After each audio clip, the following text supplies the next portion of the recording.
हमारे साथ अब मयूरेश जोशी भी जुड़ गए हैं।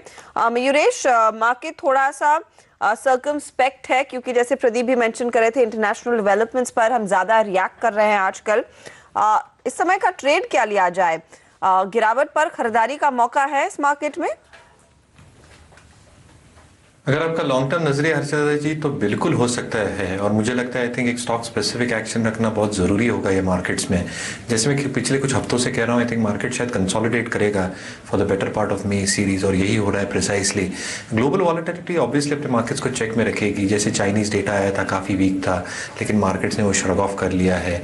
कहीं ना कहीं आई थिंक जो डेवलपमेंट्स होंगी ब्रिटेन के एग्जिट को लेके, या होगा या नहीं होगा, आई थिंक ये अनिश्चितता आई थिंक मार्केट्स पे आई थिंक एक ओवरहैंग सी बनी रहेगी।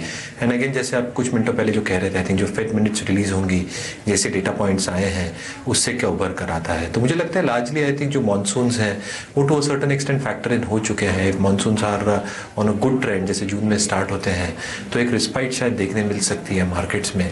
और earnings I think market largely factor कर रहा है कि सेकंड हाफ में अर्निंग्स रिकवरी शायद मार्केट्स में देखने मिले अलॉन्ग विद केपेक्स साइकिल। तो मुझे लगता है कि 1-2 महीने के लिए मार्केट एक कंस्ट्रेंट जोन में रहेगा, शायद कंसोलिडेट करेगा, बट स्टॉक स्पेसिफिक एक्शन लेना मेरे ख्याल से is very important in these markets, जहाँ वैल्यूएशंस अट्रैक्टिव हैं, बॉटम अप अप्रोच फॉलो करें और एक स्टैगर्ड वे में बाइंग करें। ओके, लेकिन हमारे साथ अब 5cents.com के सर्वेंद्र श्रीवास्तव भी जुड़ते हुए। सर्वेंद्र, क्या आप इस वक्त मंदी करके जाना चाहेंगे आज? अरे प्रदीप जी, काफ़ी मुश्किल सवाल है क्योंकि हम हैं सपोर्ट्स के पास। तो इवन दो लेवल्स तो विपसॉ कर दी हैं आज, इसमें कोई डाउट नहीं है। 7850 का लेवल काफ़ी देर से विपसॉ हो रहा है, उसके नीचे भी काफ़ी देर हम रह के आए हैं। सो अगर इमीडिएट सपोर्ट्स देखें तो मेरे हिसाब से विपसॉ तो हो गए हैं, बट बात वही है कि क्लियर कट सेल के सिग्नल्स भी नहीं आए, क्योंकि अभी भी आप लॉन्ग टर्म एवरेजेस के ऊपर होल्ड कर रहे हैं, इवन मीडियम टर्म एवरेजेस के ऊपर आप होल्ड कर रहे हैं।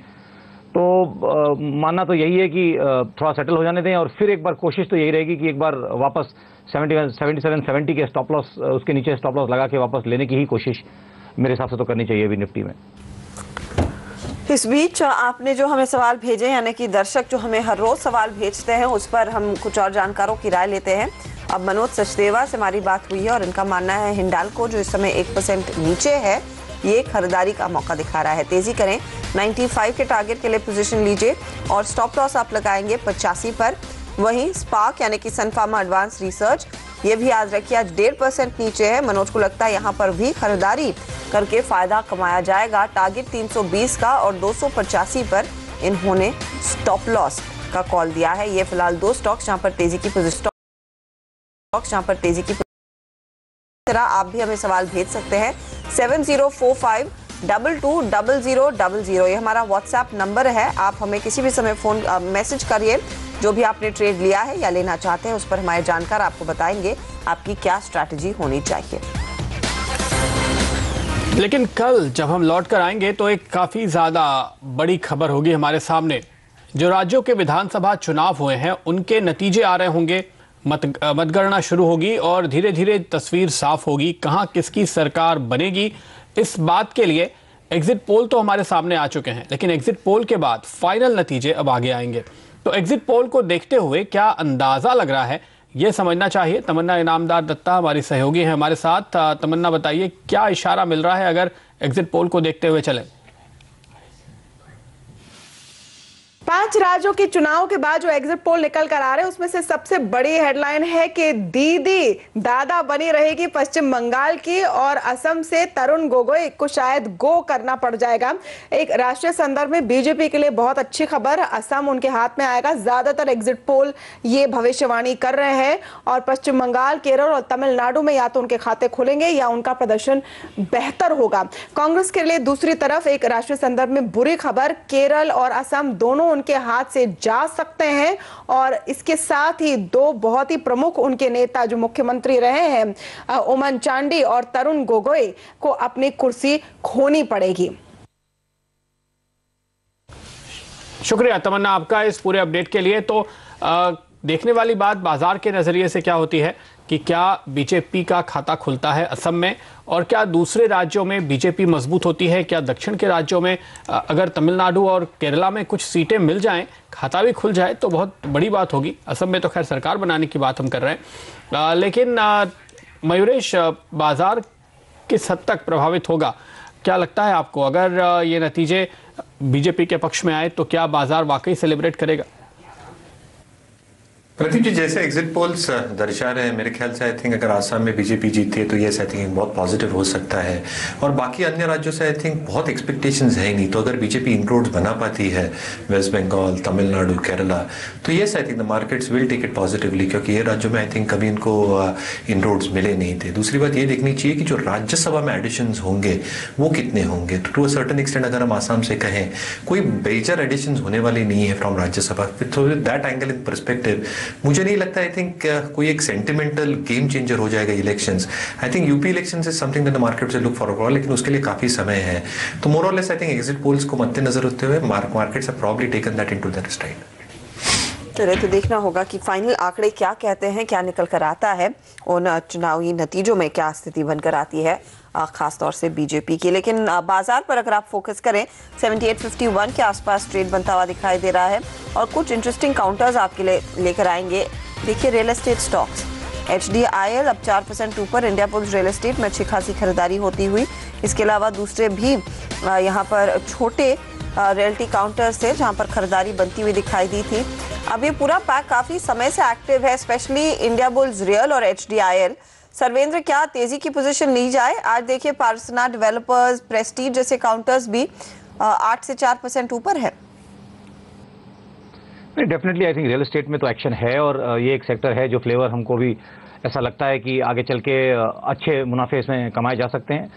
अब इंडिया बुल्स रियल एस्टेट तो आई थिंक इस रन में काफ़ी भाग गया है, बट डेफिनेटली आई थिंक उसी फ्लेवर में आई थिंक DHFL अच्छा लग रहा है रियल एस्टेट के फ्लेवर में, and individual names like DLF भी उस मूव में। आई थिंक DLF का जो करेक्शन है, एक साइडवेज 15-20 दिन का एक करेक्शन कंप्लीट हो चुका है, और अब DLF जब भी 125-126 का ब्रेकआउट कर लेगा तो आई थिंक DLF में वो बात बन सकती है। एक 15 से 20% तक के मूव की DLF में डेफिनेटली सेटअप्स बन रहे हैं। ओके, तो ये फिलहाल call in real estate stocks पे हमारे सामने आती हुई। और इस बीच अगर आप देखें कुछ और स्टॉक्स जिन पे खास तौर पे नज़र होनी चाहिए, आज इंडेक्स में मारुति ऐसा स्टॉक है जहां करीब 2.5 गुना वॉल्यूम के साथ ट्रेड होते हुए नजर आए हैं औसत के मुकाबले। निचले स्तरों से हालांकि काफ़ी हद तक ये रिकवर हुआ है। मयूरेश, आपने क्या सलाह दी अपने क्लाइंट्स को? नहीं, अगेन आई थिंक जो डेवलपमेंट्स हुई हैं क्रैश टेस्ट एंड जो एमिशंस को लेके जो पेरेंट के ऊपर एक सफाई आएगी, मुझे लगता है आई थिंक एक वेट एंड वॉच मोड पे रहनी चाहिए। हालांकि आई थिंक जो product mix Maruti as a corporate India में है, आई थिंक काफ़ी बेहतर और तगड़ा है। अच्छे खासे आई थिंक वहाँ पे ग्रोथ देखने मिली है हमको। और जहाँ तक मार्जिन का सवाल रहा है, I think to a large extent street is factoring कि मार्जिन थोड़े दबाव में रह सकते हैं, एटलीस्ट फॉर Q1 Q2 और मल्टीपल काउंट्स। आई थिंक जैसे उनकी इन्वेंट्री के प्रॉब्लम से Q3 में slowly and steadily that is getting over. जहाँ I think higher ad spends की हम उम्मीद कर रहे थे with new launches coming through, वो एक दबाव ला सकते हैं, and probability of the adverse movement of the yen against both the dollar and the rupee. तो कहीं ना कहीं आई थिंक जो लोकलाइजेशन एफर्ट्स चल रही हैं, इनके जो नए प्लेटफॉर्म्स इंट्रोड्यूस कर रहे हैं, जैसे इनको सक्सेस मिला है नए लॉन्चेस से, मुझे लगता है I think from a longer term perspective this stock is very very attractive. हालांकि आई थिंक मैं developments over the next few days देखना चाहता हूँ, specifically in terms of what its parent has to come out with, specifically in relation to whatever the emission related issues are to the company. चलिए, फिलहाल stocks radar पर रहेंगे, लेकिन ये developments जो है वो थोड़ी सी नेगेटिव जरूर हैं। काफ़ी चौंकाने वाली बात नहीं है लेकिन कि मारुति रिकवर हो रहा है अच्छा खासा। जिस तरह का पैनिक सुबह था वो काफ़ी हद तक निकल गया है। क्यों मयूरेश, आपको लगता है कि भरोसा आ रहा है इस लेवल पे खरीदारी करने का कि आगे कोई दिक्कत नहीं होगी? एक बार क्लैरिटी आ जाए प्रदीप जी, तो आई थिंक तो लार्ज एक्सटेंट जैसे मैं कह रहा था, अगर हम फाइनेंशियल परफॉर्मेंस की बात करें तो आई थिंक जगह पे है मयूरेश। देखिए, ये जो मुद्दा है, आप देखिए पहले एमिशन नॉर्म्स की बात होने पे जिस फॉरेन कंपनी में प्रॉब्लम हुई उसके वेंडर्स तक के स्टॉक हमने बुरी तरह से तोड़ दिए, और ये तो सब्सिडरी है और जाहिर है कि वही कारें यहाँ भी इस्तेमाल होती हैं। क्रैश टेस्ट का तो मुद्दा अपनी जगह है, आज तो बड़ा मुद्दा यहाँ पर सुजुकी के जो नॉर्म्स वायलेशन करने का है उसकी वजह से गिरावट आई। प्रदीप, यहाँ पर क्योंकि सुजुकी के CEO ने भी एक बयान दिया था, शायद वहां से कुछ रिलीफ आता हुआ दिखाई दिया है। उन्होंने स्पेसिफिकली मेंशन किया था कि जो भी रीडिंग्स है या फिर जो भी फाइंडिंग्स है उसमें ज्यादा डिविएशन नहीं है ओरिजिनल रीडिंग से, और उन्होंने कहा है जो भी अफेक्टेड कार्स हैं उनकी बिक्री जारी रहेगी। हालांकि यहाँ पर लगभग 21 लाख गाड़ियां हैं जिसमें ये कुछ डिविएशंस पाए गए हैं, लेकिन सुजुकी एकदम अड़ा हुआ है और वो कह रहा है कि हमारी गाड़ियों में दिक्कतें नहीं हैं। शायद उस स्टेटमेंट के बाद ये रिकवरी आई है, लेकिन डेफिनेटली ये क्वेश्चनेबल स्थिति है, क्योंकि एक के बाद एक ऐसी कुछ डेवलपमेंट आ रही ऑटो कंपनियों के लिए जो एटलीस्ट कंज्यूमर्स के लिए फेवरेबल नहीं है। बिल्कुल, और ऐसे में यहाँ पर राहत तो मिली है, उम्मीद रखें कि कोई और दिक्कत नहीं होगी। अगली जो कुछ खबरें यहाँ पे आने का डर है वो ये है कि अब ये जो बयान आया है सुजुकी का, इसके बाद कल को हमारे देश की कोई अथॉरिटी आकर के कोई ये कह सकता है कि अब हम भी इसकी जांच करना चाहते हैं, तो उस दिन फिर झटका लगेगा। तो जो ट्रेडर्स हैं उनको इस बात का ध्यान रखना चाहिए कि हो सकता है अभी थोड़े और खबरें आए, आप यहाँ पर अचानक बड़ी पोजीशन लेने की कोशिश ना करें, थोड़ा सा वक्त दे तो ज़्यादा अच्छा होगा। फिलहाल रिस्क है यहाँ पे। लेकिन टैक्स चोरी करने वालों को वित्त मंत्री ने सख्त चेतावनी दे दी है। आवाज संपादक संजय पुगलिया से खास मुलाकात में वित्त मंत्री ने कहा कि लोग सरकार के साथ सहयोग करें, नहीं तो बहुत दिक्कत होगी। इसके अलावा उन्होंने सरकारी बैंकों के कंसोलिडेशन को भी जरूरी बताया। इस देश का एक बहुत खराब ट्रैक रिकॉर्ड है, यहाँ टैक्स देने का रिवाज नहीं है बिल्कुल, और इसलिए इतने बड़े देश में बहुत कम संख्या में लोग देते हैं। उसको भी हम, अब मैंने इस साल सबसे ज्यादा सिंप्लीफिकेशन क्या किया कि 2 करोड़ तक जिस व्यापारी का टर्नओवर है उसकी प्रिजम्पटिव इनकम 8% मानी जाएगी। कोई किताबें नहीं, सीधा 1 पेज का रिटर्न फाइल करे। जिस प्रोफेशनल का 50 लाख तक का टर्नओवर है उसकी प्रिजम्पटिव इनकम 25 लाख मानी जाएगी, 50% मानी जाएगी। अब इतनी सुविधाएं हम टैक्स पेयर को दे रहे हैं। सर, आपने बहुत गंभीर बात कही है कि हमारी आदत में है कि टैक्स न दें, लेकिन कई बार कुछ पॉजिटिव इंटरवेंशन काम आते हैं। कोई ऐसा इरादा आपके मन में कि हम लोग अगर टैक्स पेयर को सार्वजनिक रूप से सम्मानित करें, रिकॉग्नाइज करें, तो एक समाज में कंपटीशन बनेगा। देखिए, या रसूख बढ़ता है। जो टैक्स दे रहा है उसको सम्मानित करने तो हम लोग कर सकते हैं। जो चुनौती ये है, लोग सम्मान नहीं चाहते, लोग टैक्स बचाना चाहते हैं। और इसलिए जो नॉन फाइलर हैं, जब उसको लगेगा कि नॉन फाइलिंग पकड़े जाएंगे के कॉन्सिक्वेंसेस हैं, हाँ, वो तब टैक्स देगा।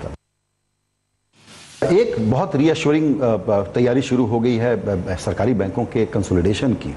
इसको अब आप कैसे ऑपरेशनलाइज करने जा रहे हैं? देखिए, मुझे लगता है कि इसका सही स्वरूप आएगा जब बैंक्स का स्वास्थ्य थोड़ा सुधरेगा।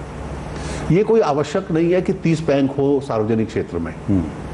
ये बैंक सार्वजनिक क्षेत्र में रहने वाले हैं, किसी एम्प्लॉय की सर्विस कंडीशन पे कोई एडवर्स असर नहीं पड़ने वाला।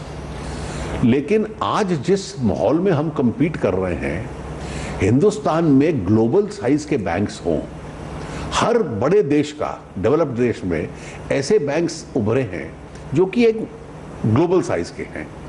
और मुझे लगता है कि आज स्टेट बैंक ऑफ इंडिया और उसकी 5 सब्सिडरीज एक ही क्षेत्र में काम कर रहे हैं। डुप्लीकेशन ऑफ ब्रांचेस है। अब हमने महिलाओं के लिए भारतीय महिला बैंक का चंद छोटी सी ब्रांचेस हैं, खर्चा ज्यादा है, इसलिए कॉस्ट ऑफ कैपिटल भी ज्यादा है। अब स्टेट बैंक में अगर ये मर्ज करते हैं, और स्टेट बैंक ने जो कल तर्क दिया, मतलब वो ऑल विमेन्स ब्रांचेस चला सकता है, वो महिलाओं को और बेहतर दर के ऊपर ब्याज पैसा दे सकता है क्योंकि उसकी कैपेसिटी ज्यादा है। और इस सारे से स्टेट बैंक एक ग्लोबल बैंक बनता है। और जहां डुप्लीकेशन है ज्योग्राफिकली, उसको भी एलिमिनेट कर सकता है। मुझे लगता है आगे जाकर जब बैंकों का स्वास्थ्य बिगड़ेगा तो जो अन्य मजबूत बैंक हैं उनके साथ सार्वजनिक क्षेत्र के छोटे बैंक बीच में आए और मर्ज करें, so that we have big and lesser number but big and solid global sized banks. ऐसे में ये जो खराब बैंक हैं उनको मिलाने का कोई इरादा नहीं है ना? देखिए, मुझे लगता है कि उनका स्वास्थ्य तो सुधारना ही पड़ेगा। कोई बैंक हम बंद तो नहीं करने वाले हैं, और उनका जैसे हेल्थ इंप्रूव करती है और छोटे बैंक को बड़े बैंक के साथ मर्जर करना, मतलब जिसमें बैंकिंग सुविधा और बढ़े और बैंक्स और मजबूत हों, उस दिशा के अंदर हम लोग बढ़ सकते हैं। आरबीआई ने एक नीति बनाई कि एनपीए छुपाने से एनपीए हल नहीं होगा, इसकी प्रोविजनिंग कीजिए। कल आप वसूली कर लेंगे तो उसकी रीप्रोविजनिंग कर देना। वो आरबीआई की नीति थी, सही नीति भी थी, और इसलिए अब वो सेकंड क्वार्टर की प्रोविजनिंग उसको पीक पे ले गई है। थोड़ा बहुत कम बढ़ती उसमें हो सकता है, लेकिन मुझे लगता है कि जो हमने मूल problem, recapitalisation, empowering banks for recovery, उसके अतिरिक्त जो स्टील में, पावर में, हाईवेज में जो सरकार ने कदम उठाए हैं, शुगर में, जिससे कि इन सेक्टर्स का रिवाइवल हो रहा है, तो ये जो ट्विन बैलेंस शीट प्रॉब्लम है कि कंपनियों और इन सेक्टर्स की बैलेंस शीट की वजह से बैंकों पे ऊपर नेगेटिव असर पड़ता है, वो धीरे धीरे अपने आप हल होनी शुरू होगी।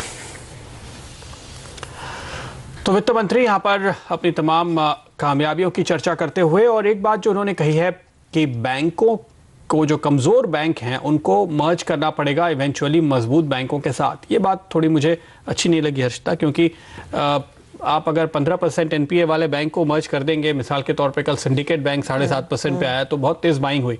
अब अगर उसको आपने किसी यूको बैंक के साथ मर्ज कर दिया तो फिर वो पूरी की पूरी मजबूत बैलेंस शीट कमज़ोर हो जाएगी। तो दरअसल इन्वेस्टर्स, फंड मैनेजर्स ये चाहते हैं कि आप मजबूत बैंकों को मजबूत बैंकों के साथ ही मर्ज करें, कमज़ोर को कमज़ोर के साथ मर्ज करें और फिर उसको सुधारते रहें। खैर, वक्त हो चुका है 3 बजे। हम हर रोज़ आपको बताते हैं निफ्टी पर क्या कॉल लेनी चाहिए। हमारे साथ हमारे एक्सपर्ट्स की कॉल्स है रजत बोस, rajatkeBose.com के पहली सलाह दे रहे हैं सेल करने की निफ्टी 7,910 का स्टॉप लॉस लगाएं, 7,780 के टारगेट आने की गुंजाइश 1 या 2 दिन में बनती है। वही कुणाल सरावगी की राय भी आपकी स्क्रीन पर लेकर आएंगे। ये भी बिकवाली की ही है, निफ्टी 7,750 तक फिसल सकता है, ये फिलहाल कुणाल का टारगेट है। ट्रेड में आप स्टॉप लॉस लगाएंगे 7,890 पर और 2 दिनों तक 7750 के लेवल्स आएंगे, ये फिलहाल कुणाल का मानना है। सर्वेंद्र, आपकी क्या राय रहेगी? देखिए, जब तक ये 7700 से 7950 की रेंज है, सो कि हमारा overall view medium to long term, हमारा ओवरऑल व्यू बुलिश है, तो हम ये कोशिश करेंगे कि इस रेंज के लोअर एंड पे लेके ही काम करें। तो मैं तो यही कोशिश करूंगा कि अभी तो हमने लास्ट दोनों बार 77-70 पे सपोर्ट लिया है, दोनों पैनिक्स में, जो मिनी पैनिक्स हुए हैं लास्ट वीक में, तो उसके नीचे स्टॉप लॉस लगा के मैं लेना ही चाहूँगा और बाय करके 7950 के टारगेट्स रखूँगा और 7764 पे एक स्टॉप लॉस रखूँगा और मैं निफ्टी यहाँ पे करीब 7850 के आसपास बाय करके चलना चाहूँगा। ओके, आप तेजी करने की फिलहाल सलाह दे रहे हैं यहाँ पे 7,950 के टारगेट, 7,764 पे स्टॉप लॉस रखने की सलाह, और निफ्टी आपकी सुन भी रहा है। देखिए, फिर से कोशिश हो रही है दिन के हाइस की तरफ बढ़ने की। 7,860 पर हम निफ्टी को पहुँचते हुए देख रहे हैं कैश मार्केट में, तो 7,867 का जो अब तक का हाई है फिर से उस तरफ जाते हुए, और इनफैक्ट ये बात तो माननी पड़ेगी, पिछले 2 घंटे में मार्केट का ट्रेंड बुलिश हुआ है। जो खरीदारी आती है वो ज़्यादा जोश के साथ आ रही है बनिस्बत बिकवाली के। तो हालांकि हम एक रेंज के अंदर ये सारी मूवमेंट होते हुए देख रहे हैं, यहाँ से बाजार कहीं भाग जाने वाला नहीं है, लेकिन सर्वेंद्र जो कह रहे हैं कि फिलहाल रेंज ही है, जब तक टूटती नहीं तब तक आप इस रेंज को ही प्ले करें, शायद ये स्ट्रैटेजी ज़्यादा कामयाब होती हुई नज़र आ सकती है। तो फिलहाल ये है निफ्टी का व्यू। मिड कैप इंडेक्स आप देखिए इस बीच 28 पॉइंट से पॉजिटिव हो चुका है।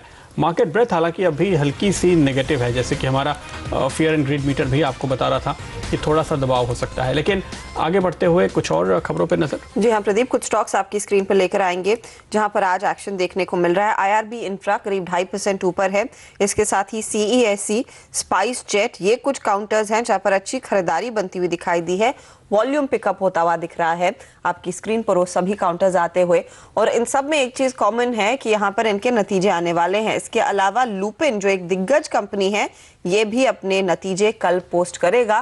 तो अब बाजार क्या उम्मीद कर रहा है नंबर से और क्यों इस तरह की बढ़त देखने को मिल रही है, ये आपको बता देते हैं। हमारे साथ हमारी रिसर्च टीम की पूजा त्रिपाठी और डिम्पी कालरा जुड़ रहे हैं ये बताने के लिए कि क्या अनुमान है नंबर से पहले। सबसे पहले लुपिन की चर्चा करते हैं। डिम्पी बताइए क्या एक्सपेक्ट कर रहा है बाजार? अगर आप इस पर इसके रिजल्ट्स देखेंगे तो रेवेन्यू में करीब 20% का आपको सर्ज आता है दिखेगा, बढ़कर आएगा, और अगर आप इसका प्रॉफिटेबिलिटी देखेंगे वो भी करीब आपको 32% बढ़कर आती हुई दिखेगी। तो लुपिन रेवेन्यू फ्रंट पे और प्रॉफिटेबिलिटी फ्रंट पे दोनों के अंदर यहाँ पे एक अच्छा सर्ज दिखाएगा। रही बात इसकी ऑपरेशनल अगर एफिशिएंसी देखें तो वहाँ पे करीब 40% का सर्ज आपको आता हुआ दिखेगा, और करीब 750-800 करोड़ रुपये के आसपास का जो इसका अबीटा है वो बढ़कर करीब 1100 के डिजिट में आ जाएगा। तो हर फ्रंट पे, ऑपरेशनल फ्रंट पे, रेवेन्यू फ्रंट पे और प्रॉफिटेबिलिटी फ्रंट पे इस बार इसके रिजल्ट्स थोड़े से ठीक रहने वाले हैं। एक्सक्लूसिव में इसकी जो ग्लूटामाइन दवा है एक्सक्लूसिवली राइट इनके पास है, फरवरी 2016 तक के जो राइट्स इनके पास थे उससे इनको काफ़ी बेनिफिट हुआ है, और अपने ही सेगमेंट के अंदर जो डायबिटीज़ की दवा है यूएस में अपने ही सेगमेंट के अंदर करीब 45% का शेयर रखती है। तो इसका मतलब इनको वहाँ से प्राइसिंग काफ़ी अच्छी मिली है और मार्केट शेयर बड़ा होने की वजह से इनकी प्रॉफिटेबिलिटी बैलेंस शीट्स में आई है। इसके अलावा क्योंकि ग्लोबल प्रेजेंस रखता है, जापान से इनकी जो ग्रोथ अभी भी मॉडरेट ही है 7 से 8% की, लेकिन इंडिया की ग्रोथ रेट करीब 18 11% के, और ओवरऑल वर्ल्ड वाइड की जो उनको ग्रोथ मिल रही है वो करीब 20 से 22% के आसपास की है। इंपॉर्टेंट चीज़ इस बार के रिजल्ट्स में साथ में ये भी सुनना होगा कि गोवा प्लांट को लेकर मैनेजमेंट की कम्युनिटी क्या कहती है, क्योंकि कुछ एक ऑब्जर्वेशन जहाँ पे आई थी उसको लेकर मैनेजमेंट क्या कहता है। लेकिन कुल मिला के फाइनेंशियल्स और एक्सपेंशन दोनों के लिहाज से लेकर तो ल्यूपिन इस बार अच्छे नंबर्स आपके सामने रखेगा। ओके अगला स्टॉक जिस पर हमारी नज़र है वो है स्पाइस जेट। लेकिन पूजा से ये जाने कि नतीजे कैसे आएंगे उसके पहले एक अहम डेवलपमेंट आपको बता दें। दिल्ली हाई कोर्ट में जो विवाद चल रहा है उस पर एक नई जानकारी निकल कर आ रही है कि यहाँ प्रोमोटर्स के शेयर बेचने या किसी भी किस्म के अलॉटमेंट पर दिल्ली हाई कोर्ट ने रोक लगा दी है। दरअसल यहाँ पे मामला ऐसा है कि ये कलानिधि मारन की कंपनी थी, फिर उन्होंने अजय सिंह और उनके इन्वेस्टर्स के ग्रुप को फिर से इसको बेचा है, और इस दौरान उनको जो शेयर्स मिलने चाहिए थे उनका कहना है कि उन्हें नहीं मिले हैं। 690 करोड़ रुपए जो मारन और काल एयरवेज ने दिए हैं उनकी कंपनी ने, उसके बदले में शेयर या वारंट जारी नहीं किए गए हैं। तो इसलिए उन्होंने अदालत का दरवाज़ा खटखटाया है और अदालत ने कहा है कि प्रोमोटर्स अपना शेयर नहीं बेच सकते या कोई प्लेसमेंट नहीं कर सकते। हालांकि इस पर कोई स्टॉक अभी रिएक्ट करता हुआ नज़र नहीं आ रहा है। लेकिन पूजा, स्पाइस जेट से उम्मीद क्या है आपको? स्पाइस जेट से ये जो पॉजिटिव ट्रेंड है वो बरकरार रहेगा। इस क्वार्टर भी प्रॉफिटेबिलिटी मेंटेन रहेगी और लगातार चौथा क्वार्टर होगा जब कंपनी प्रॉफिट के नंबर्स पोस्ट करेगी। इसके अलावा जो क्रूड प्राइस में गिरावट आ रही है उसका भी यहाँ पर फायदा मिलेगा, और पिछले क्वार्टर के 19.2% के सामने इस बार 20% के आसपास का मार्जिन नंबर्स कंपनी पोस्ट कर सकती है। इसके अलावा जब से अजय सिंह आए हैं काफ़ी सारे नए इनिशिएटिव्स ये कंपनी ले रही है, काफ़ी सारी रिस्ट्रक्चरिंग स्ट्रैटेजीज फॉलो की है, और इस बार जो कॉस्ट को लेकर जो नेगोशिएशन चल रहा है अपने क्लाइंट्स के साथ में, उससे उम्मीद की जा रही है कि जो कंपनी का जो कॉस्ट स्ट्रक्चर है वहां पर कमी देखने को मिलेगी, जिससे कि कंपनी के प्रॉफिटेबिलिटी पर काफी ज्यादा असर देखने को मिलेगा। तो उम्मीद कर रहे हैं कि इस बार 190 करोड़ का प्रॉफिट नंबर्स देखने को मिल सकता है पिछले साल के 22 करोड़ के सामने। तो काफी स्ट्रॉन्ग क्वार्टर होगा यहाँ पर स्पाइस जेट के लिए। चलिए, एक अच्छा क्वार्टर रह सकता है स्पाइस जेट के लिए। स्टॉक 2% तक भागा था, फिलहाल अब 1 से 1.5% की बढ़त दिखा रहा है। लेकिन CESE में हम देख रहे हैं कुछ ट्रैक्शन है और ये भी कंपनी अपने नतीजे पेश करेगी। डिम्पी, क्या उम्मीद है?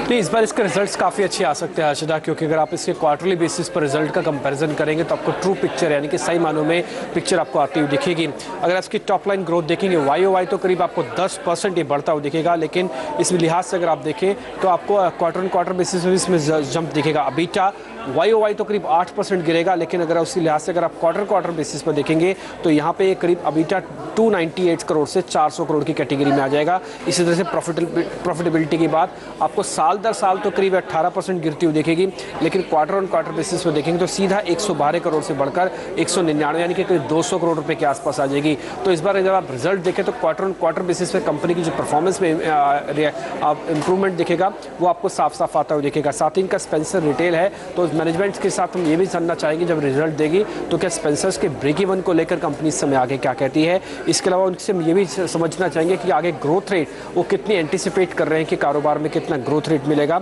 और साथ ही साथ उनका जो टैरिफ है एवरेज टैरिफ को लेकर वो आगे का कंपनी किस तरह से स्ट्रेटजी आगे प्ले आउट करती है। तो 2-3 इंपॉर्टेंट चीज़ें होंगी जो कि रिजल्ट के साथ आएंगी। तो इंपॉर्टेंट इस बार यही होगा कि स्ट्रॉन्ग नंबर होंगे, क्वार्टरली बेसिस पर आप देखेंगे तो स्ट्रॉन्ग नंबर आएंगे, ईयरली बेसिस पर कुछ एडजस्टमेंट है, इस वजह से आपको थोड़ा सा गिरावट दिखेगी। ओके, और शोभा डेवलपर्स अग्नि कंपनी, और यहाँ तो जाहिर है कि बाई बैक पर भी नजर होगी सभी की, लेकिन नतीजे कैसे होंगे?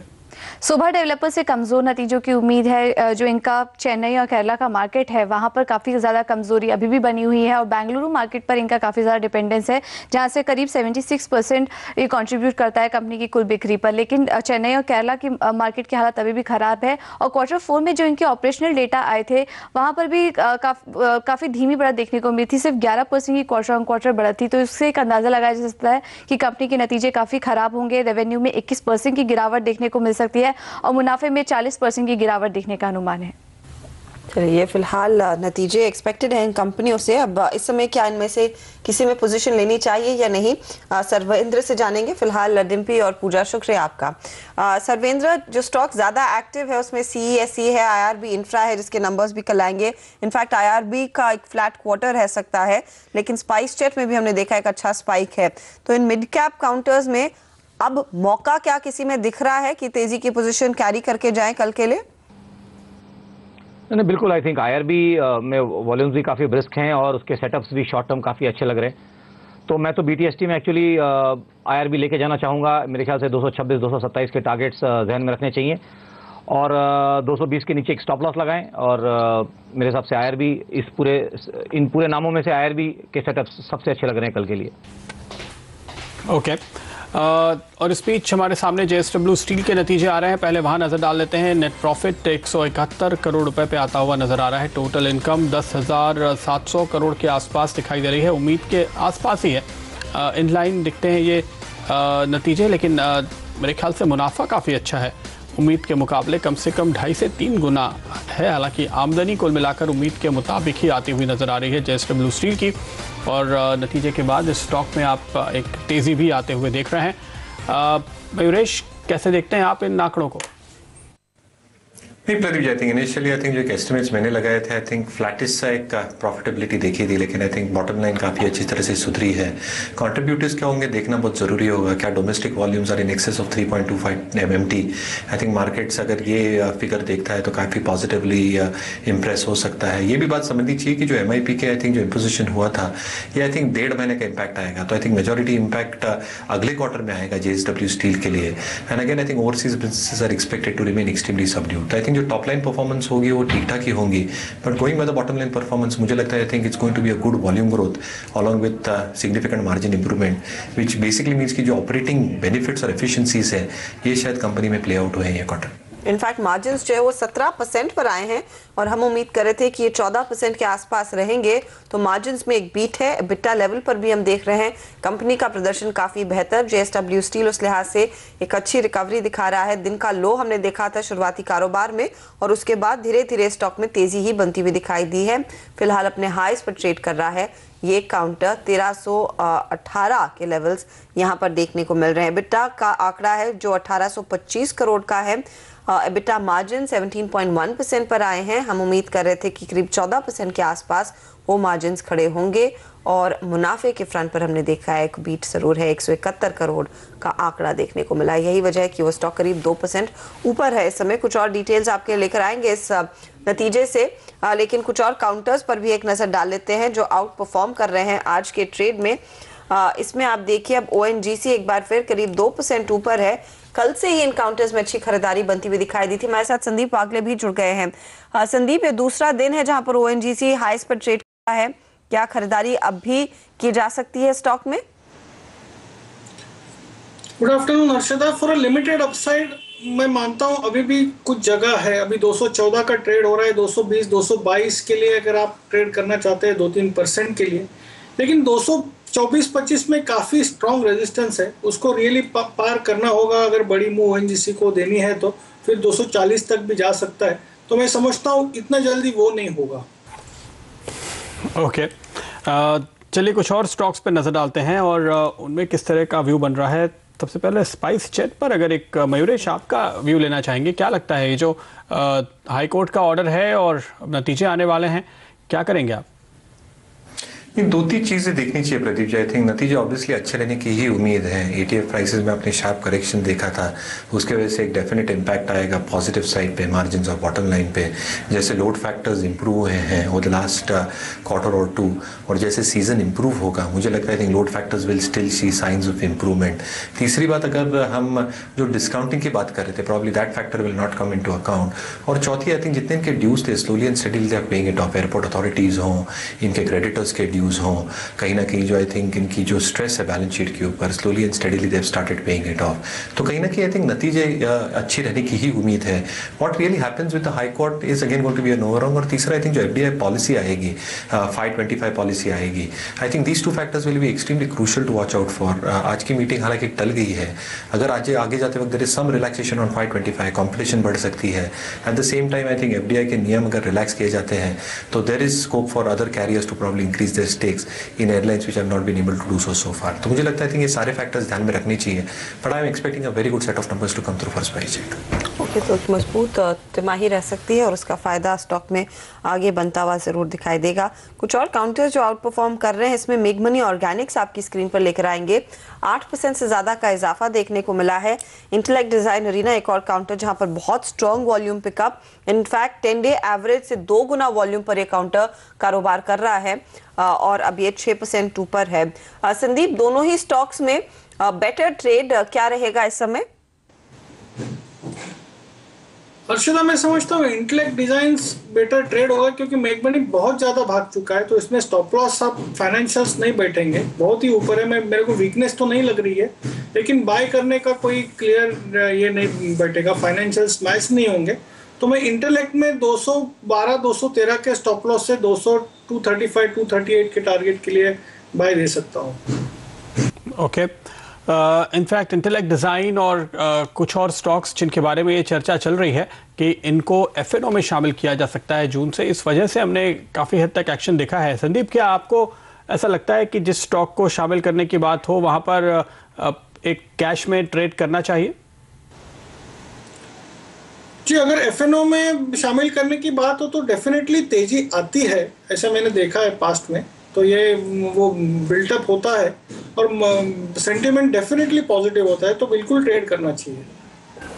ओके, लेकिन अब 3:15 बज चुके हैं और हर रोज की तरह बारी है बीटीएसटी कॉल्स लेने की। समीत चौहान सबसे पहले एंजल ब्रोकिंग के बाय कॉल दे रहे हैं गोदरेज इंडस्ट्रीज पे 341 पे स्टॉप लॉस, 363 के टारगेट। सीईएससी पे भी इनकी एक बाय कॉल है 535 के स्टॉप और 565 के टारगेट के साथ। वहीं एके प्रभाकर की पिक्स आपको बता दें, इस समय एचडीएफसी में तेजी की पोजीशन ये सुझा रहे हैं। 1230 का टारगेट, 1185 पर स्टॉप लॉस लगाएं। इसके अलावा एलएनटी में भी खरीदारी ही करके चलें। 1340 का स्टॉप लॉस और 1297 का, यहाँ 1340 का टारगेट और 1297 का स्टॉप लॉस, ये आपके लिए काम करेगा। सर्वेंद्र हमारे साथ है और साथ ही संदीप पागले भी। सर्वेंद्र, बताइए आपकी क्या राय रहेगी, किन स्टॉक्स में क्या पोजीशन, एसटीबीटी या बीटीएसटी? अर्शिता जी, देखिए दोनों में तो दोनों स्टॉक्स में बीटीएसटी लेके जाना चाहूँगा। एक तो मैंने जैसे अभी बोला आईआरबी, जिसमें मैं 226 227 के टारगेट्स लेके चलूँगा और 219-40 पे उसमें स्टॉप लॉस रखेंगे। और दूसरा है एनएमडीसी। आई थिंक मेटल्स में जिस तरह से ये स्टॉक एक अच्छे से sideways to down kind of consolidation से जैसे ये आज इसने टर्न लिया है, लास्ट 2-3 दिन के बाद को इसने इनकल्फ किया है। आई थिंक 95-96 जैसे टारगेट्स ऊपर में इसमें एक्सपेक्ट करने चाहिए कल के लिए, और 90 रुपये 90 पैसे का उसमें एक स्टॉप लॉस लगा के रखना चाहिए, और ये दोनों ट्रेड्स कल के लिए लेके जाने चाहिए। ओके, कुछ और स्टॉक्स जिन पर हम खास तौर पे नजर रखेंगे। चलिए उससे पहले संदीप, आपके बीटीएसटी या एसटीबीटी कॉल्स लेना चाहेंगे, क्या कहेंगे आप? प्रदीप, मैं दोनों बीटीएसटी कॉल्स देना प्रेफर करूंगा। पहला कॉल होगा buy in Hexaware, stop loss 216, target 226। दूसरा होगा buy in HDIL, stop loss 90.50, target 95। Okay, एक और स्टॉक जिसपे दरअसल हमने कुछ देर पहले जब एक सवाल लिया था तब हमने काफ़ी विस्तार से चर्चा की हुई है, वो है सन टीवी। क्या संदीप आपको लगता है कि यहाँ पर भी एक बीटीएसटी बनता है, क्योंकि एग्जिट पोल से तो लग रहा है कि डीएमके सत्ता में आएगी, और अगर ऐसा हुआ तमिलनाडु में तो कल इस स्टॉक में जबरदस्त तेजी दिख सकती है? प्रदीप, जब आप न्यूज बेस्ड कोई भी व्यू लेते हैं तो आप एक रिस्क कैरी करते हैं, लेकिन पोजिशनल व्यू पे मुझे पैटर्न इसका बहुत ही पॉजिटिव लगता है। जिस तरह से इसने वॉल्यूम बिल्टअप और प्राइस जो एक्शन दिख रही है, और जिस तरह से 415 420 का स्ट्रॉन्ग रेजिस्टेंस ब्रेक किया है, मुझे लगता है ये 435 वगैरह ब्रेक करेगा तो ये लंबा, मतलब 475 480 तक जा सकता है। लेकिन कल के लिए बोलना थोड़ा सा मुश्किल है, सेंटिमेंटली ऊपर नीचे हो सकता है, तो मैं ये व्यू कल के लिए व्यू नहीं दूंगा। ओके, लेकिन एक इंटरेस्टिंग बात यहाँ पर देखनी चाहिए। दरअसल हम ये 1-on-1 जोड़ने की कोशिश कर रहे हैं कि अगर डीएमके की सरकार बनी तो आप यहाँ पर अच्छी खासी तेज़ी देख पाएंगे, लेकिन दरअसल आप पिछले 4-5 सालों के अगर आंकड़े देखें तो ये दिखाई देता है कि जब एआईडीएमके की सरकार बनी हर्षता, उसके पहले इस कंपनी की ग्रोथ करीब 20% सालाना इनकी एड रेवेन्यू बढ़ती थी, और सरकार जिस साल बदली, जब एआईएडीएमके आई डीएमके की जगह, तो उस साल नेगेटिव ग्रोथ हुई, और उसके बाद से ये लो सिंगल डिजिट में ग्रोथ दिखाते आए हैं। तो एक कोरिलेशन तो है कंपनी के फंडामेंटल्स के साथ, और उस लिहाज से तो शायद काफ़ी अच्छी तेज़ी की गुंजाइश यहाँ पर बन सकती है। मयूरेश, क्या आप कहेंगे कि लेना चाहिए? नहीं, अगेन आई थिंक लार्जली जैसे संदीप वागले जी भी बता रहे थे, I think largely dependent on which party comes. अगर डीएम के आते हैं तो ये सेंटिमेंटली पॉजिटिव होता है, लेकिन मेरे ख्याल से आई थिंक जो एड रेवेन्यू ग्रोथ होती है ये काफ़ी आई थिंक मार्केट कंडीशंस के ऊपर डिपेंडेंट है, और जैसे मार्केट कंडीशन सुधरते हैं I think ad revenue growth में एक इंप्रूवमेंट डेफिनेटली देखने मिलेगी।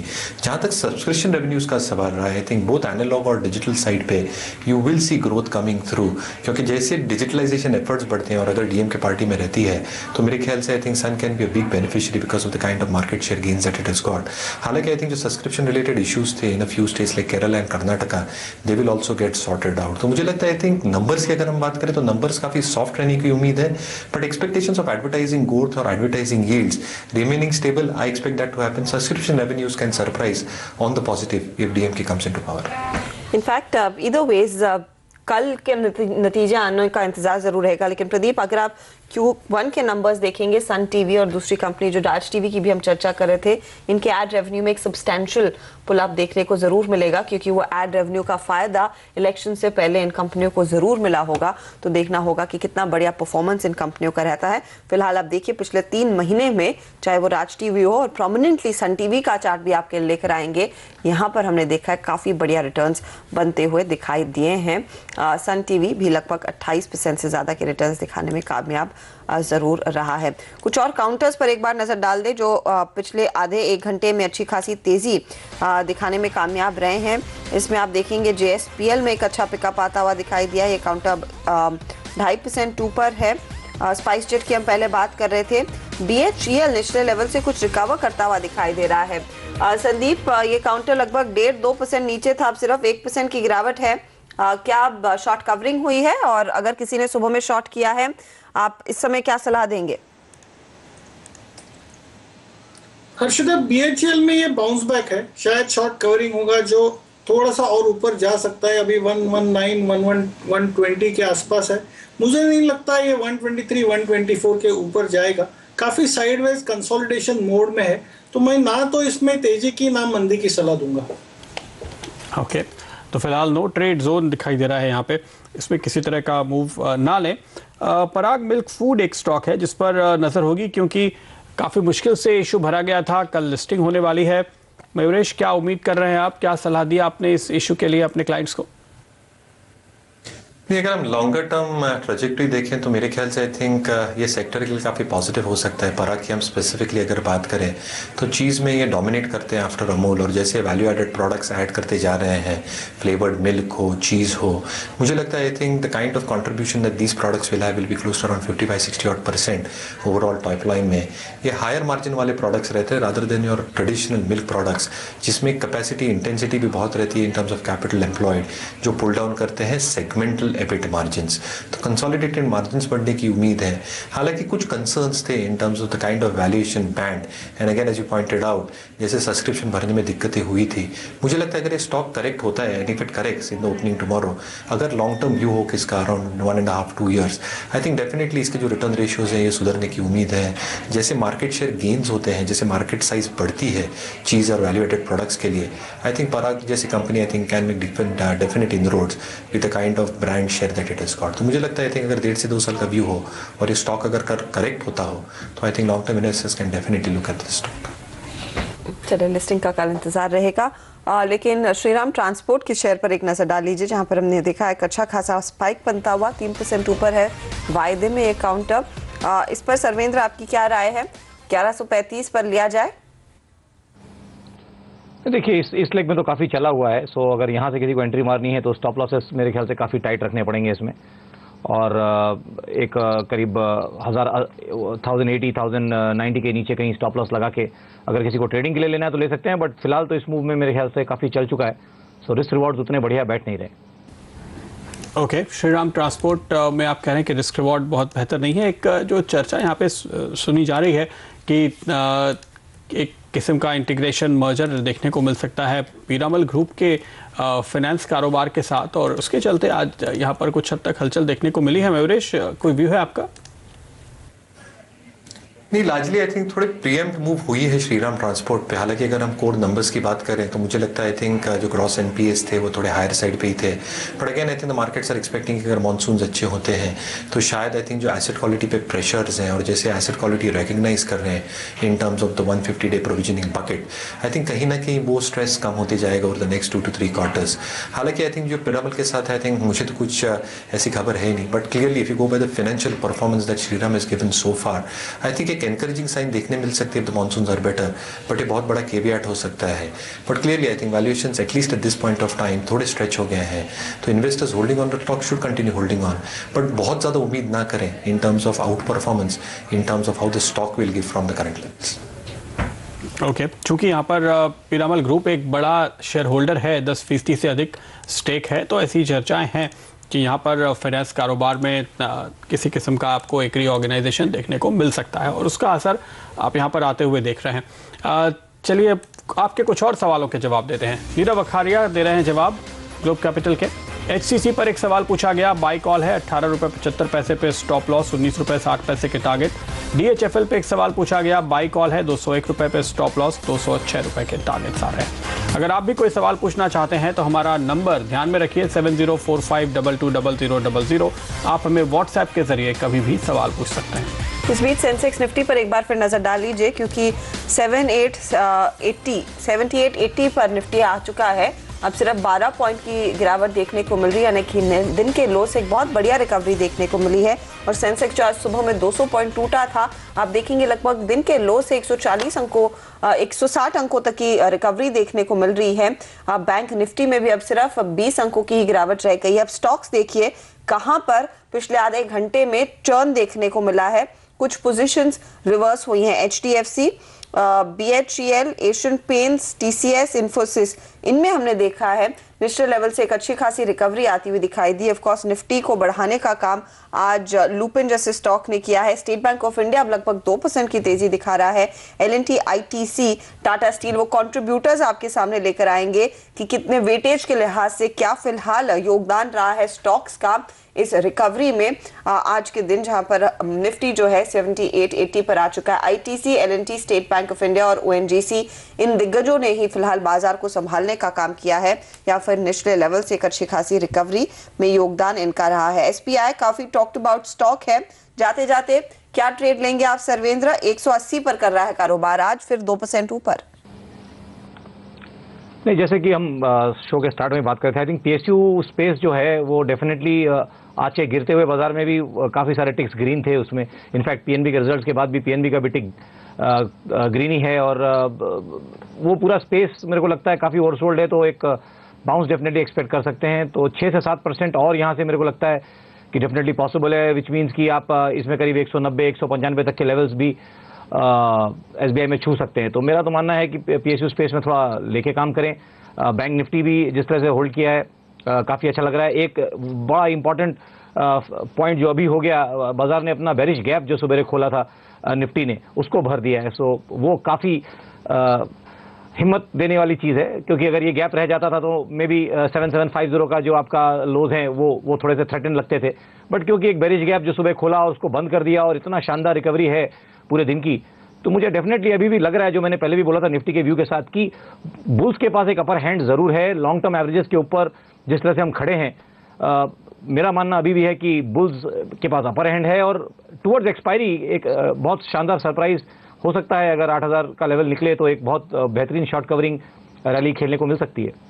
लेकिन मुश्किल ये है सर्वेंद्र कि आपको सुबह और दिखता है और शाम को फिर वो तस्वीर पलट जाती है। ये लगातार देखने को मिल रहा है। जैसे कि मैंने भी जब आपने कॉल दिया तो ये कहा कि तेजी तो वाकई दिख रही है कि आज तो आपको ऊपर ही बंद दिखाएगा, लेकिन कल सुबह क्या होगा ये कहना बड़ा मुश्किल है। अगर डाउ में झटका लगा, और देखिए आप 95 के करीब डॉलर इंडेक्स पहुंचता हुआ नजर आ रहा है, उस पर एक बार नजर रखिए। और रुपए का क्या हाल है वो भी देखना चाहिए, क्योंकि यूरोप मोटे तौर पे इस वक्त कमजोर दिखाई दे रहा है। हाँ सर्वेंद्र, आप कुछ कहना चाहते थे? नहीं, मेरे व्यू स्ट्रॉन्ग काफ़ी, डॉलर इंडेक्स आपने बोला उस पर भी काफ़ी स्ट्रॉन्ग व्यूज़ हैं। मुझे नहीं लगता कि डॉलर इंडेक्स 9550, 9570 के ऊपर ज़्यादा देर टिक पाएगा, तो ये बाउंस भी डॉलर इंडेक्स में भी मोटा मोटी खत्म हो रहा है।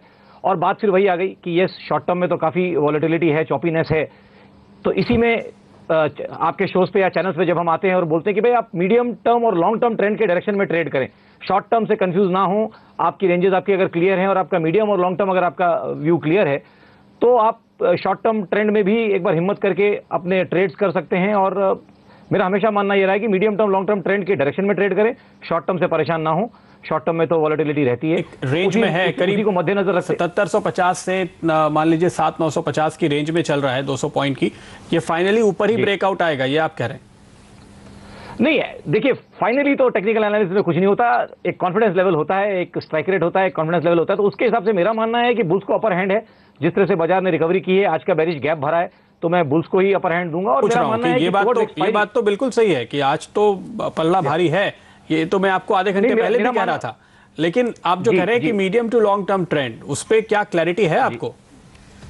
या medium to long term trend, क्योंकि हमारा 5 सेंस पे हमारा बिलीफ ये है कि मीडियम और लॉन्ग टर्म ट्रेंड दोनों अप हैं। और निफ्टी फाइनली 8000 तो ब्रेक करेगा, आप चाहे इस महीने करे या नेक्स्ट महीने करे। मेरा मानना है कि टुवर्ड्स एक्सपायरी एक सरप्राइज मिल सकता है। अगर एक शॉर्ट कवरिंग रैली हुई तो 8000 पे जिस तरह का कॉल राइटिंग है, ऑलमोस्ट 1 करोड़ शेयर पहुंच रहे हैं, which is some of the highest call writing that we have seen of late. तो अगर ये शॉर्ट कवरिंग अगर वहां आती है तो काफी इंटरेस्टिंग हो सकता है, मेरा कहने का मतलब ये। ओके संदीप, आप सहमत हैं? प्रदीप, मेरा निफ्टी का व्यू 8250 टू 8300 का है, लेकिन मैं वो मई में होगा ये नहीं कह सकता। लेकिन आप अगर मेरे को और थोड़ा टाइम देते और जून एक्सपायरी की बात करते हैं तो मैं इतना बुलिश हूँ कि मुझे लगता है एनीवेयर बिटवीन 8200 एंड 8300 के आसपास एक्सपायरी हो सकता है या बिफोर दैट मूव आ सकती है। तो मैं बिल्कुल बुलिश हूँ। चलिए, बुलिश एनवायरनमेंट मार्केट में डेफिनेटली रहेगा, यानी कि जिस पर खरीदारी का मौका। लेकिन आखिरी कुछ सेकंड्स में आप देखिए 19 अंकों की गिरावट पर 7871 पर निफ्टी की समाप्ति होती हुई 25,718 पर सेंसेक्स जाकर टिका है। तो दिन के हाईज पर निफ्टी क्लोज हो रहा है, ये आप कह सकते हैं। मिड कैप कंपनियों में हमने देखा आखिरी आधे घंटे में जबरदस्त खरीदारी हुई और ये इंडेक्स लगभग 60 अंकों की तेजी के साथ टिका है। दिग्गजों में आपके सामने लेकर आते हैं हेवी कौन से काउंटर्स रहे हैं।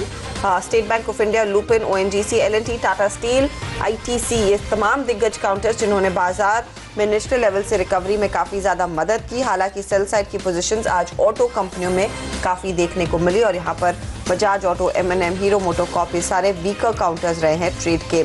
मिड कैप साइड पर भी हमने देखा ढेर सारे ऐसे स्टॉक्स जहाँ पर इंटरेस्ट था और कॉन्शियसली हम देख रहे हैं लगातार जो खरीदारी हो रही है वो रियल्टी कंपनियों में आज देखने को मिली है। एक बार फिर इंडिया बुल्स रियल जो करीब 5% की तेजी में था। इसके अलावा आप देखेंगे पार्सोनाथ, प्रेस्टीज जैसे स्टॉक्स में भी 8% तक के गेंस बनते हुए दिखाई दिए हैं। और एक बहुत ही स्मार्ट कंटेंडर आज का जिसमें बहुत बढ़िया रिकवरी देखने को मिली है वो है पंजाब नेशनल बैंक। खराब नतीजों के बावजूद आप देखें वो स्टॉक आखिरकार 3% तक के गेंस पर जाकर टिका है। 2676 रुपये 20 पैसे पर दिन की समाप्ति होती हुई काफ़ी तगड़े वॉल्यूम्स पर इस काउंटर ने एक टर्न अराउंड दिखाया। बिल्कुल। और आज अगर हम देखें कुछ कमज़ोर होने वाले स्टॉक्स, हैथवे केबल करीब 6% के आसपास का नुकसान है। मोनसेंटो में करीब इतनी गिरावट देखने को मिलेगी। मदरसन सुमी करीब 5% नीचे बंद होता हुआ। तो ये कुछ एक स्टॉक्स जहां पर हमने आज कमजोरी का ट्रेंड काफ़ी ज़्यादा बनते हुए देखा है। मिड कैप स्पेस में फाइनली मार्केट ब्रेथ 50-50 पे नज़र आ रही है। और हमारा फियर एंड ग्रीड मीटर क्या कह रहा है वो भी देखिए। शुरुआत में 40 के नीचे गया, फिर 50 तक पहुंचने की कोशिश की। फाइनली मार्केट अपने नुकसान की काफ़ी भरपाई के साथ बंद हुआ है। तो हमारा फेयर एंड ग्रीड मीटर बिल्कुल 50, तो न्यूट्रल मूड में आ गया है, ना तेज़ी और ना मंदी। वक्त है इजाज़त लेने का। मिस्टर वागले, सर्वेंद्र, मयूरेश, आप सभी का बहुत बहुत शुक्रिया हमारे साथ जुड़ने के लिए। और आइए देखते हैं स्टॉक 2020 का रिजल्ट।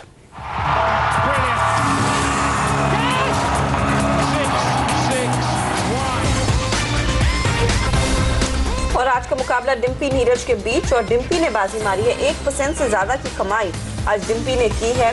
देख लेते हैं कौन से शेयर थे जो डिम्पी की टीम में आज सुबह बाजार खुलने से पहले जुड़े।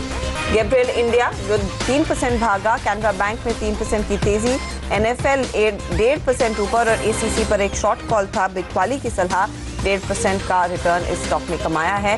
नीरज की टीम में dolphin offshore, state bank of India, Rolta की ओर से बढ़िया रिटर्न्स मिले और जेट एयरवेज में उन्होंने सुबह में ही कहा था कि स्टॉक में गिरावट देखने को मिलेगी, आपको बिकवाली करनी चाहिए।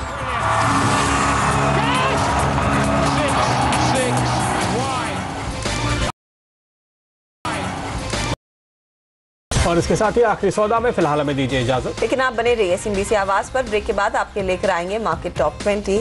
नमस्कार।